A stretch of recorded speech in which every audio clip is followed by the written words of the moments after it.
Yeah, old bag and I have been away for 3 months. We've done 18,000 kilometres, 9,000 on dirt.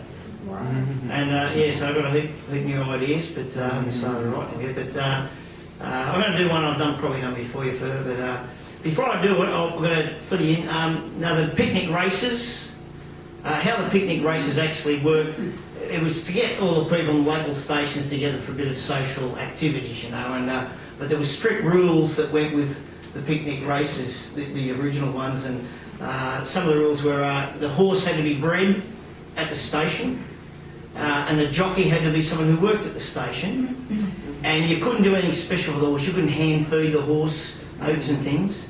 And they went to the extremes of actually having a bloke with a stick going through the poo. And if they spotted any seats, scratch, look, oats, yeah, no, scratch. And there was always a lot of things that went through that. Actually happened.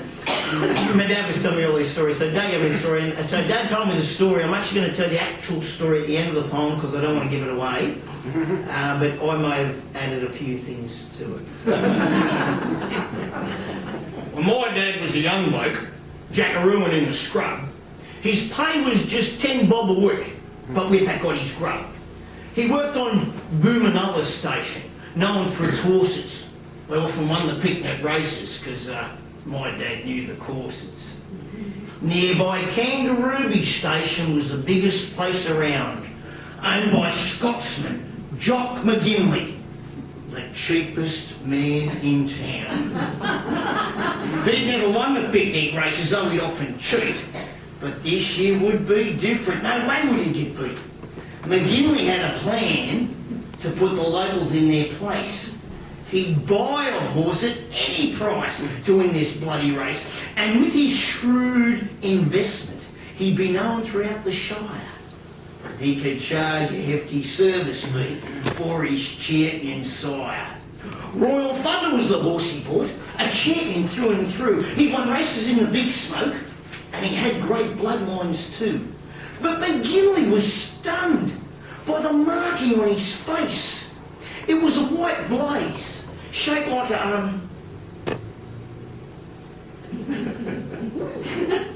that no one could erase. With this phallic marking, his nickname really said, well, around the racing stables, he was simply known as Dickhead. But here back at the station, he was just a grass-fed hack, and when he won the picnic race, he'd get the Scotsman's money back. Well, Royal Thunder won the race with ease by more than half the straight. Then all the local owners rushed to the winner's gate. When asked the price for mating, the men looked rather nervous. £50 is what McGinley asked for any broodmare service. The boss of Boomanullah, where my dad plied his trade, refused to pay this huge amount to get his broodmare laid. While your stallion is the beauty, I have no easy touch, but mate, the money you were asking is simply far too much. Next day on Boomanullah, a filly was in season. My dad had a cunning thought to boot McGinley's treason, so he saddled up the randy mare and rode her through the night into the back of Boomanullah where they were out of sight. Reaching Royal Thunder's paddock, they let the mare run loose. But at the midnight hour, the stallion cooked her goose. Then, feeling quite triumphant, Dad rode back through the dark back to Boomanullah station. He thought it quite a lark. On hearing of Dad's conquest, other stockmen too started riding mares at midnight, and they didn't pay their dues. Now, the stallion had no problems with the mares he did at night, but he couldn't raise his interest on the daytime pay delight. Still, every night came visitors, sometimes 3 and 4, and in the daylight hours, he couldn't handle more. A vet came round to check him out.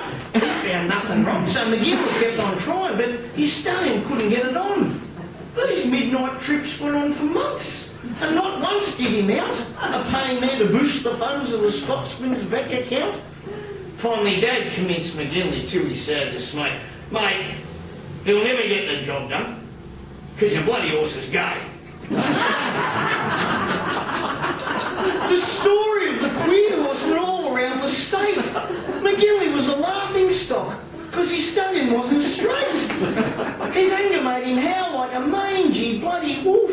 Because his expensive stallion was a raging horse's off. McGinley finally rang my dad to take the dickhead off his hands.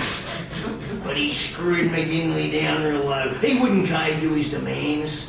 The deal was done, the money paid, he took that stallion round, he dropped that bloody horse off and he was homeward bound. As he drove out the driveway, he looked in the front paddock. He saw Royal Thunder mount a filly and he watched the pair go at it.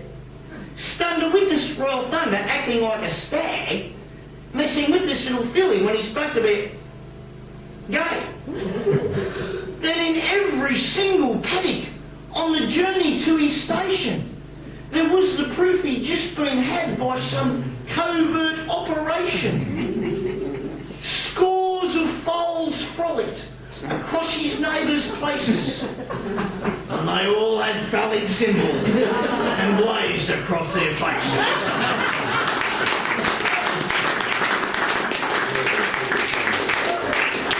The actual story, when I asked my dad for ideas, Dad told, he told me that the neighbour had a good stallion. Dad had a mare that was in season and he wanted £2 service fee. Well, Dad was earning 10 bob a week, so it's a month's salary. And you just didn't do that to the neighbours. And Dad thought, oh, bugger it. So he saddled up the mare, rode around that night, bunged around the paddock. Dude was done, he took it home. Anyway, it was successful. And then back in the day, there was no drinking. You never drank at the station. So you rarely got to town. So all the young fellas were two-beer screamers. So Dad gets to the pub, you know, a few months down, and he's had his 2 beers, and he starts boasting to the other young fellas here. And he said, oh, you won't believe what I did.